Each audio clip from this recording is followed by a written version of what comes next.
هناك رسول الله يأتي لربه ليشفع لتخليص الورى من متاعبه فيرجع مسرورا بنيل طلابه أصابا من الرحمن أعلى المراتب سلالة إسماعيل والعرق نازع وأشرف بيت من لؤي بن غالب بشارة عيسى والذي عنه عبروا بشدة بأس بالضحك المحارب ومن أخبروا عنه بأن ليس خلقه بفظ وفي الأسواق ليس بصاخب ودعوة إبراهيم عند بنائه بمكة بيتا فيه نيل الرغائب جميل المحيا أبيض الوجه ربعته جليل كراديس أزج الحواجب صبيح مليح أدعج العين أشكل فصيح له الإعجام ليس بشائب هناك رسول الله يأتي لربه ليشفع لتخليص الورى من متاعب فيرجع مسرورا بنيل طلابه أصابا من الرحمن أعلى المراتب سلالة إسماعيل والعرق نازع وأشرف بيت من لؤي بن غالب بشارة عيسى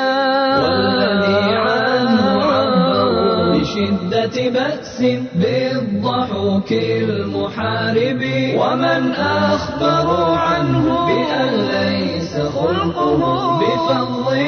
وفي الأسواق ليس بصاخب ودعوة إبراهيم عند بنائه بمكة بيتا فيه نيل الرغائب جميل المحيا الوجه ربعته جليل كراديس أزج الحواجب صبيح مليح أدعج العين أشكل فصيح له الإعجام ليس بشائب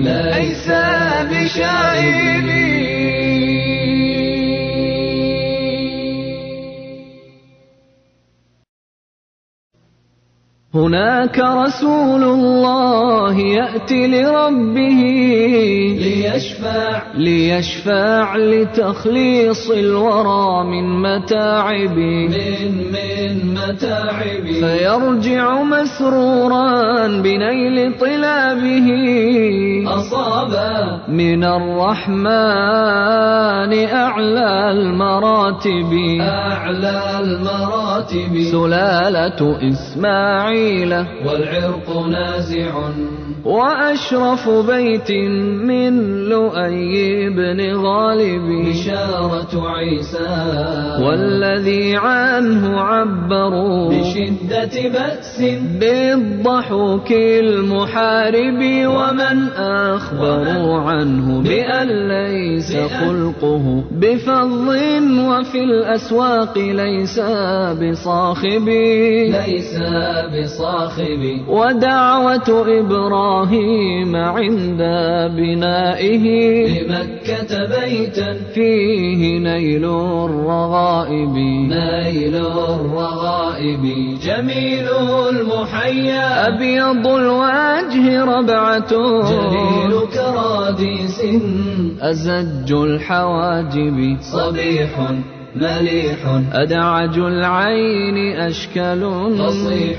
له الإعجام ليس بشائب هناك رسول الله يأتي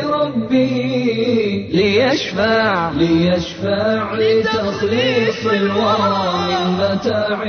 من متاعب فيرجع مسرورا بنيل طلابه أصابا من الرحمن أعلى المراتب سلالة إسماعيل والعرق نازع وأشرف بيت من لؤي